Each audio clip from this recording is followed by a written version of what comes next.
Hi all, welcome back to Prana designer boutique. ఈరోజు మనం A cut maxi ఫ్రాక్ని step by step cutting and stitching చూద్దాం. బిగినర్స్కి కూడా ఈజీగా అర్థమయ్యేలా ఎక్స్ప్లెయిన్ చేస్తున్నాను. వీడియోని కంప్లీట్గా చూడండి. ముందుగా 2 మీటర్స్ లైనింగ్ని పంజాబీ డ్రెస్ ఫోల్డ్ చేసుకున్నట్టుగా ఫోల్డ్ చేశాను. తర్వాత మెజర్మెంట్స్ మార్క్ చేశాను. ఇక్కడ మీరు మీ మెజర్మెంట్స్ మార్క్ చేసుకోండి. ముందుగా లెంత్ 41 ఇంచెస్లో ఫ్రిల్స్కి 6 ఇంచెస్ తీసేయాలి. అప్పుడు 35 ఇంచెస్ ఉంటుంది. ఇప్పుడు ఈ 35 ఇంచెస్ మనం డ్రెస్ లెంత్ మార్క్ చేసుకున్నాము.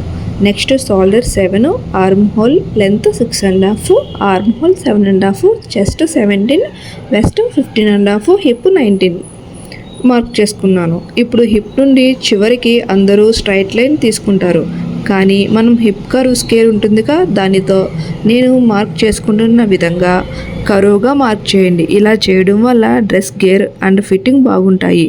ఇప్పుడు మార్క్ చేసుకున్న మార్కర్ నుంచి కట్ చేసుకోవాలి. ఇవి మెయిన్ ఫ్యాబ్రిక్స్. రెడ్ కలర్ ఫ్రిల్స్కి పింక్ ఫ్యాబ్రిక్ని పైన ఇలా ముందుగా కట్ చేసుకున్న లైనింగ్ వేసి కట్ చేసుకోవాలి. లైనింగ్ని పక్కన పెట్టి మెయిన్ ఫ్యాబ్రిక్కి ఫ్రిల్స్ జాయింట్ కోసం జిగ్జాగ్లా డ్రా చేసుకోవాలి. అండ్ జిగ్జాగ్ మధ్యలో వచ్చే గ్యాప్ ఈక్వల్గా ఉండేలా చూసుకుని కట్ చేసుకోవాలి. ఇప్పుడు జిగ్జాగ్ షేప్కి సపోర్ట్ ఇవ్వడానికి బకరాన్ని సేమ్ ప్యాటర్న్లో కట్ చేసాము. కానీ ఒక ఇంపార్టెంట్ పాయింట్, బకరాన్ని మెయిన్ ఫ్యాబ్రిక్ కంటే 1/4 ఇంచు తక్కువ కట్ చేయండి. ఎందుకంటే బకరాన్ని లైనింగ్ని ఐరన్ చేస్తాం. తర్వాత ముందు వదిలిన 1/4 ఇంచుని క్లాత్తో కలిపి కట్ చేయాలి.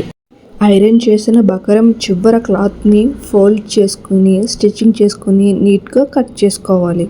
ఇప్పుడు మెయిన్ ఫ్యాబ్రిక్ పైన బకరంని పెట్టి బకరం ఎడ్జ్ నుండి స్టిచ్ వేయండి. ఫ్యాబ్రిక్ ఎడ్జ్ నుండి కాదు, బకరం ఎడ్జ్ని గైడ్గా తీసుకుని ఇలా స్టిచ్ చేసుకోండి. షేప్ పర్ఫెక్ట్గా వస్తుంది. తర్వాత జిగ్జాగ్ కార్నర్స్ దగ్గర చిన్న చిన్న కట్స్ ఇవ్వండి, కానీ మెయిన్ స్టిచ్ లైన్ని కట్ చేయకండి. స్టిచ్చింగ్కి కొంచెం ముందు వరకు మాత్రమే కట్ చేయండి. ఇలా కట్ చేయడం వల్ల క్లాత్ లోపలికి తిరిగినప్పుడు కార్నర్స్ టైట్గా ఉండవు. బ్యాక్ పార్ట్ కూడా సేమ్ ఇలాగే స్టిచ్ చేసుకోవాలి. ఇప్పుడు ఫ్రంట్ నెక్ని బోట్ నెక్ షేప్లో రౌండ్గా కట్ చేసుకున్నాను. ఈ నెక్ షేప్కి కూడా అదే ప్యాటర్న్లో బక్రన్ని కట్ చేసి క్లాత్తో ఐరన్ చేసుకోవాలి. తర్వాత మెయిన్ ఫ్యాబ్రిక్కి నెక్ లైన్ని ఫాలో అవుతూ నీట్గా స్టిచ్ వేసుకోవాలి. రౌండ్ నెక్ కాబట్టి కరువు మొత్తం కూడా చిన్న చిన్న కట్స్ ఇచ్చి టర్న్ చేసుకోవాలి. ఇది బ్యాక్ నెక్. ఫ్రంట్ నెక్ లానే నెక్ స్టిచ్ చేసుకోవాలి. ఇప్పుడు బ్యాక్ నెక్ ఓపెన్ని స్టిచ్ చేస్తున్నాను. ఈ ఓపెన్ని బ్యాక్ స్లిట్ అంటారు. దీనివల్ల డ్రెస్ని ఈజీగా వేర్ చేసుకోవచ్చు. స్లిట్ ఎడ్జెస్ని నీట్గా స్టిచ్ చేసి లోపలికి టర్న్ చేసి టాప్ స్టిచ్ వేసుకోవాలి. ఒక టిప్ చెప్తాను, మీకు తెలిసే ఉంటుంది. రౌండ్ నెక్ అయినా స్క్వేర్ నెక్స్ అయినా కర్వ్స్ ఉన్న ప్రతి నెక్కి చిన్న చిన్న కట్స్ ఇవ్వడం వల్ల ఫినిషింగ్ చాలా నీట్గా ఉంటుంది. అండ్ మనం నెక్స్ట్ టర్న్ చేసుకున్నప్పుడు బక్రంతో ఏం స్టిచ్ చేసుకున్నా దాన్ని ఐరన్ చేసుకుంటే చాలా నీట్గా ఉంటాయి. ఇప్పుడు నేను చూపిస్తున్న విధంగా చూసారా ఎంత నీట్గా ఉన్నాయో. ఇప్పుడు బాటమ్ ఫ్రిల్స్ ఎలా కట్ చేసుకోవాలో చూద్దాం. డ్రెస్ లెంత్ 41 ఇంచెస్, ఫ్రిల్స్కి 6 ఇంచెస్ వదిలేసి 35 ఇంచెస్ తీసుకున్నాం కదా టాప్కి. ఇప్పుడు 35 లెంత్ నుండి 6 ఇంచెస్కి ఒక మార్క్ చేసుకున్నాను. 35 నుండి 41కి 6 ఇంచెస్ గ్యాప్ వచ్చింది. 6కి 2 ఇంచెస్ యాడ్ చేసుకోవాలి, ఎందుకంటే కింద జిగ్జాగ్ చేయడానికి అండ్ పైన ఫ్రిల్స్కి 1 ఇంచ్ వదులుతాం కదా దానికి. ఇప్పుడు 8 ఇంచెస్ అవుతుంది. తర్వాత నేను చూపిస్తున్న గ్యాప్ నుండి మరో మార్క్ చేసుకున్నాము. 6 ఇంచెస్కి లెంత్ 10 ఇంచెస్ వచ్చింది. ఖర్చు దగ్గరికి 12 ఇంచెస్ వచ్చింది. ఇప్పుడు మనకు కావాల్సింది ఫ్రిల్స్కి లెంత్ 12 ఇంచెస్. ఓకే, ఇప్పుడు బాటమ్ ఫ్రిల్స్ కోసం నేను 3 మీటర్స్ ఫ్యాబ్రిక్ తీసుకున్నాను. ఈ ఫ్యాబ్రిక్ని 12 ఇంచెస్ విడ్త్ ప్రకారంగా స్ట్రిప్స్గా కట్ చేసుకోవాలి. స్ట్రిప్స్ అంటే పొడవాటి ముక్కలు అని అర్థం. తరువాత కట్ చేసుకున్న ముక్కలను అన్నీ ఒకదానికొకటి జాయింట్ చేసుకోవాలి. జాయింట్ చేసిన తర్వాత ఒకవైపున జిగ్జాగ్ చేసుకోవాలి. తర్వాత గ్యాదరింగ్ ఫుట్తో స్టిచ్ వేసి ఫ్రిల్స్ని ఈక్వల్గా గ్యాదర్ చేసుకోవాలి. ఇప్పుడు మన ఫ్రిల్స్ అటాచ్ చేయడానికి రెడీ అయ్యింది. రెడీ చేసుకున్న ఫ్రిల్స్ని మెయిన్ డ్రెస్పై జిగ్జాగ్ లైన్కి అటాచ్ చేస్తున్నాను. నేను చూపిస్తున్న విధంగా ఫ్రిల్స్ని జిగ్జాగ్ లైన్ని ఫాలో అవుతూ స్టిచ్ చేసుకోవాలి.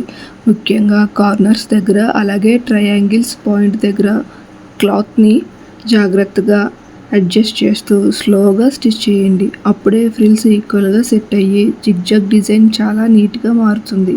ఫినిషింగ్ బాగుంటుంది.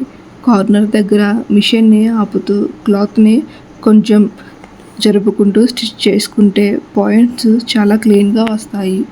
బ్యాక్ పార్ట్కి కూడా ఇలానే ఫ్రిల్స్ యాడ్ చేయండి. అండ్ ఫ్రిల్స్ యాడ్ చేసిన తర్వాత ఒకసారి ఐరన్ చేయండి. ఇలా ఐరన్ చేయడం వల్ల ఫ్రిల్స్ చక్కగా సెట్ అయ్యి డ్రెస్కి క్లీన్ ఫినిషింగ్ వస్తుంది. ఇప్పుడు మెయిన్ పార్ట్కి బాటమ్ ఫ్రిల్స్ అటాచ్ చేయడం కంప్లీట్ అయ్యింది. తర్వాత మెయిన్ ఫ్యాబ్రిక్ని లైనింగ్తో కలిపి హిప్ వరకు మాత్రమే స్టిచ్ చేసుకోవాలి. ఇదే విధంగా బ్యాక్ పార్ట్ని కూడా లైనింగ్తో కలిపి స్టిచ్ చేసుకోవాలి. అండ్ ఇక్కడ క్లిప్ మిస్ అయ్యింది. లైనింగ్ పార్ట్ కింద ఫోల్డ్ చేసి స్టిచ్ వేసుకోండి. ఫ్రంట్ అండ్ బ్యాక్ రెడీ అవ్వాక షోల్డర్స్ కలిపి స్టిచ్ వేసుకోవాలి. మీకు స్లీవ్స్ కావాలనుకుంటే ఈ స్టేజ్లో స్లీవ్స్ని అటాచ్ చేసుకోవచ్చు. నేను స్లీవ్లెస్ డిజైన్ చేస్తున్నాను కాబట్టి ఆర్మ్ హోల్ ఫినిషింగ్ కోసం బక్రంకి చిన్న చిన్న ఫ్రిల్స్ని అటాచ్ చేసుకున్నాను. ఇలా ఇప్పుడు ఆ బక్రం ఆర్మ్ హోల్కి స్టిచ్ చేసి లోపలికి టర్న్ చేస్తున్నాను. ఇలా చేయడం వల్ల బక్రం మొత్తం లోపల ఉంటుంది, బయటికి ఫ్రిల్స్ మాత్రమే అందంగా కనిపిస్తాయి. ఇలా చేయడం వల్ల ఆర్మ్ హోల్ ఫినిషింగ్ నీట్గా డిజైనర్ లుక్తో ఉంటుంది. ఇప్పుడు స్లీవ్స్ డిజైన్ ఫినిషింగ్ కంప్లీట్ అయ్యింది. తర్వాత డ్రెస్ని లోపలికి టర్న్ చేసుకోండి. కస్టమర్ మెజర్మెంట్స్ ప్రకారం నేను చూపిస్తున్న విధంగా హిప్ వరకు స్టిచెస్ చేసుకోవాలి. హిప్ దగ్గర రఫ్ చేసుకోండి. ఇప్పుడు రఫ్ చేసుకున్న కానుండి లైనింగ్ అండ్ మెయిన్ ఫ్యాబ్రిక్ 4 లేయర్స్ని కలిపి స్టిచ్ చేయకండి. లైనింగ్ని పక్కకు తీసి నేను చూపిస్తున్న విధంగా మెయిన్ ఫ్యాబ్రిక్ 2 లేయర్స్ని మాత్రమే బాటమ్ వరకు స్టిచ్ చేసుకోవాలి. తర్వాత మెయిన్ ఫ్యాబ్రిక్ని లోపలికి పెట్టి నేను చూపిస్తున్నట్టు లైనింగ్ని సపరేట్గా స్టిచ్ చేసుకోవాలి. ఇలా స్టిచ్ చేసుకోవడం వల్ల హిప్ దగ్గర బిగబెట్టినట్టు కాకుండా లాగిపెట్టినట్టు కాకుండా ఫ్రీగా ఉంటుంది, షేప్ బాగుంటుంది. అదేవిధంగా మరో సైడ్ కూడా కంప్లీట్ చేసుకోవాలి. ఇప్పుడు 2 సైడ్స్ స్టిచ్చింగ్ కంప్లీట్ అయ్యింది. తర్వాత డ్రెస్ లెంత్ని ఒకసారి చెక్ చేసుకుని 2 వైపులా ఈక్వల్గా ఉన్నాయో లేదో చూసుకోవాలి. ఎక్కువ ఉన్న ఫ్యాబ్రిక్ని ఈక్వల్గా ట్రిమ్ చేసుకోవాలి. తర్వాత కట్ చేసిన ఎడ్జెస్ మొత్తం జిగ్జాగ్ చేసుకోవాలి. ఇలా అన్ని స్టెప్స్ కంప్లీట్ అయ్యాక మన beautiful A cut maxi designer frock ready. ఈ వీడియో చివరి వరకు చూసినందుకు చాలా థ్యాంక్స్ అండి. వీడియో మీకు నచ్చితే ఒక లైక్ ఇవ్వండి. మీ ఫ్రెండ్స్ అండ్ ఫ్యామిలీతో షేర్ చేయండి.